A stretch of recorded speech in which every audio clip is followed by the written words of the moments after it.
It's all about the game, and how you play it. All about control, and if you can take it. All about your debt, and if you can pay it. It's all about pain, and who's gonna make it. Time to play the game.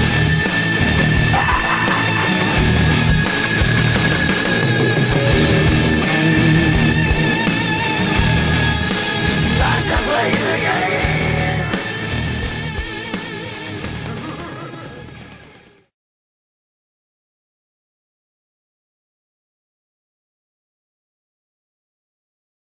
Reboot holds a special place in my heart, in that it was one of the few shows my dad and I watched together.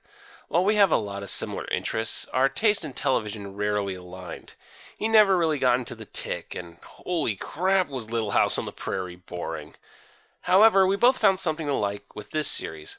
I like the fun adventures and characters. My dad, who's a huge computer nerd, got a kick out of the repurposed computer concepts and lingo, and we were both rather hypnotized by what was then brand new computer animation.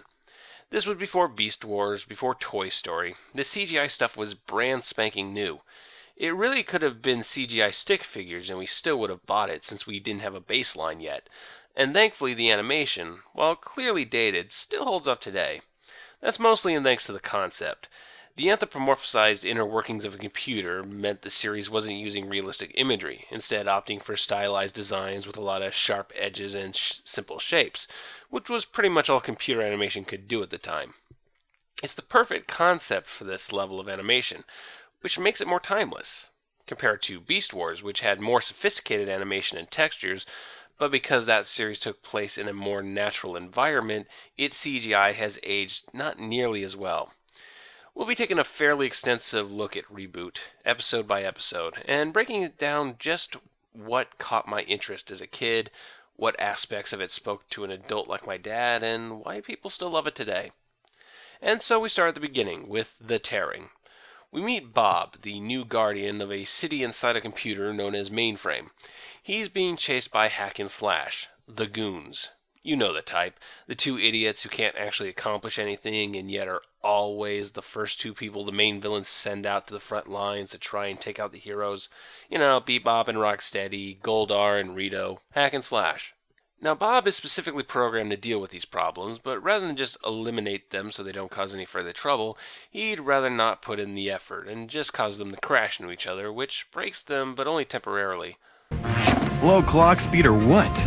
Heh, my dad got that joke. So Hack and Slash work for a virus known as Megabyte, played by the late, great Tony J. It turns out that Megabyte wants Bob to do him an unspecified favor, and when Bob refuses, Megabyte starts to make vague threats towards Bob's friends. Yes, if you don't do a thingy, I might do another thingy to someone you might know maybe. But Megabyte makes good with his promises, whatever they might happen to be, and his goons go over and wreck Dot's diner. The diner is run by Dot Matrix and her little brother Enzo, who basically hero worships Bob even though he's been in town for like a week. They also have a dog named Frisket and a French computer monitor waiter known as Cecil, because dogs in the French are totally things that are in computers. The way the world of Reboot works can be a bit hard to wrap your head around. Sometimes people look like people, sometimes they look like Tetris pieces, and sometimes they're just random things. The peg and ball looking things are binomes, 1 and 0s that do all the menial middle class work and fill in wide shots, while the more complex things are sprites, which are programs with specific functions. For example, Frisket fills the very specific function of being a dog, and Enzo is specifically programmed to get kidnapped, but we're getting ahead of ourselves.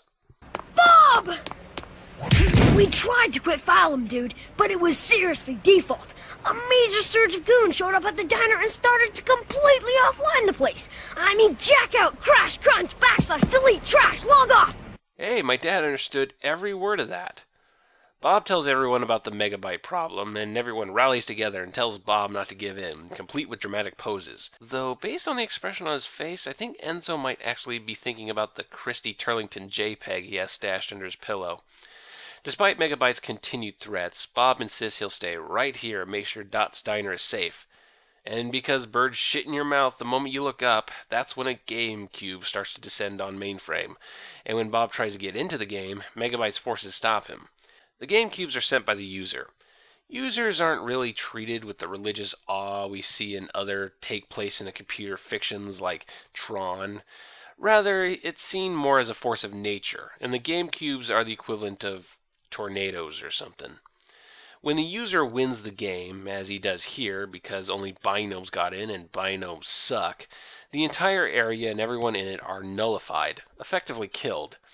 Of course, that doesn't have any real-life computer basis. You can't damage your computer simply by beating Wing Commander. It's really just a tool for storytelling. The creators of the show really wanted to put its characters in a lot of different video game environments, but you have to give them motivation to join the games and beat the user. In this case, save any trapped binomes from nullification. Otherwise, why would Bob or anyone else bother when they have important functions outside of games? Still, even though my dad insisted this was bullshit, I always had the tiniest ping of guilt every time I would do good at a computer game. Oh god, oh god, oh god, oh god, I don't want to beat the game, but if I don't, I'll be the only one in school that hasn't seen the ending. Oh god, I'm sorry, forgive me, oh god! Well, being responsible for the deaths of hundreds of people, even if they're just stinking binomes, is a much grander gesture on Megabyte's part, and now Bob is seriously thinking of doing Megabyte his favor. He seeks guidance from Fong, the old system administrator, but before Fong can talk to him, they have to play Pong. Oh, Fong, Pong, I get it, cute. This has got to be a tedious process. How can I stop the biggest threat in Mainframe from causing more damage and destroying more lives without compromising my principles? Maybe Fong knows, I'll ask. A game of Pong? Okay, well, people have died, but okay. Well, I lost. Anyway, about my... What do you mean you won't listen to my problems? Because I'm bad at Pong? Megabyte will keep killing people if I don't... No, Because I'm bad at Pong? Really? Of course, Bob beats Fong, but really he's not all that helpful. There is an old README file that says you should keep your friends close and your enemies even closer. I think that might have been the README for Donald's alphabet chase. So Bob decides to take Megabyte up on his offer just to figure out what exactly it is and to find a way to back out of it.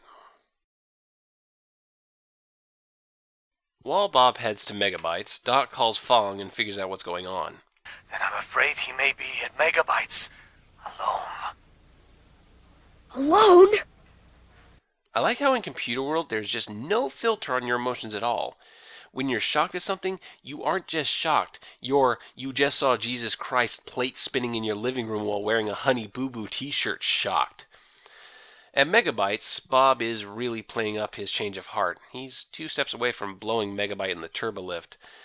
Now, you might be asking, if Bob is a program for destroying viruses, and Megabyte is right there, why doesn't Bob go for the backstab and stop Megabyte for good?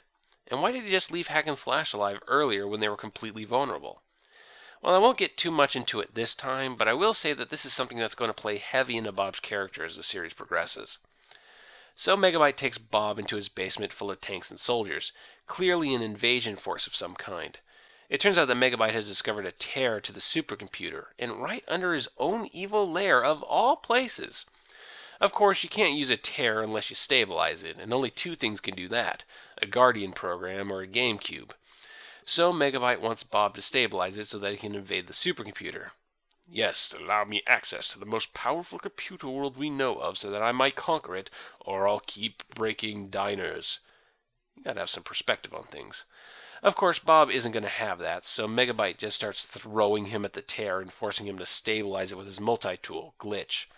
Of course, Bob just unstabilizes it immediately afterwards. Yep, what we've got here is known as the yo-yo scheme. Well, Dot decides that it would be a good idea to sneak into Megabyte's fortress because as a guardian, Bob needs help and Dot is really good at running a diner. Don't bother me with this now. Take her back to the tower and file lock her in data storage. I think that might be the perfect definition of petty heroics. The tear starts to go unstable and wreck Megabyte's army. Megabyte chases Bob and Dot for a while before a convenient GameCube drops from the sky right onto the tear. Well, how narratively convenient. Bob, Dot, and Megabyte all make their way into the game, and it really is Wing Commander. Our heroes Reboot, turning them into enemy combatants in the game. Hey, aren't the rest of these guys Megabyte soldiers? Why are they helping Bob and Dot defeat the user? Speaking of, Megabyte manages to get a hold of the player character and possess it, taking control away from the user. Now, for 99% of potential players, they would probably close the game and try restarting. But not this user. No, he's chill. He's all like, I lost control of the game. I want to see how this plays out. Or maybe he's just one of those losers who watches the computer play itself on chess. So now it's a race to the tear. Uh-oh, an asteroid field. Better be careful or you might end up smashed to 1,000...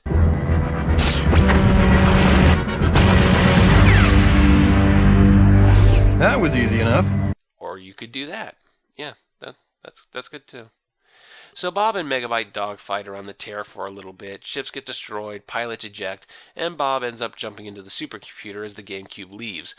I guess the user finally realized that watching a game instead of playing it sucks unless someone is running commentary over it. Bob stabilizes the tear from the other side, and using programs he nabbed from the supercomputer's armory, he erases the tear and turns him and Dot visible. Hey, you know what would have been a great program to grab while you were there? A big fucking bomb. So Bob and Dot escape, and, well, there's still nothing to stop Megabyte from trashing the diner or stopping Bob from getting into games, but thankfully for Bob and Mainframe, Megabyte doesn't have much in the way of practical ambitions. Such are the ways of supervillains. As a first episode, The Tearing does a good job at showing us the basic concepts of the shows and introducing the main characters and telling us a little about them. As a singular story, this is probably one of the lower tier episodes in the series. There's nothing really wrong with it, but it follows the most basic of frameworks and doesn't really do anything amazing with it. It's a functional episode, which is better than a bad episode, but it doesn't exactly get you hot and bothered. We'll see how the series takes this structure and pushes in other directions as we progress through the series. Whoa! Just thought I'd drop in.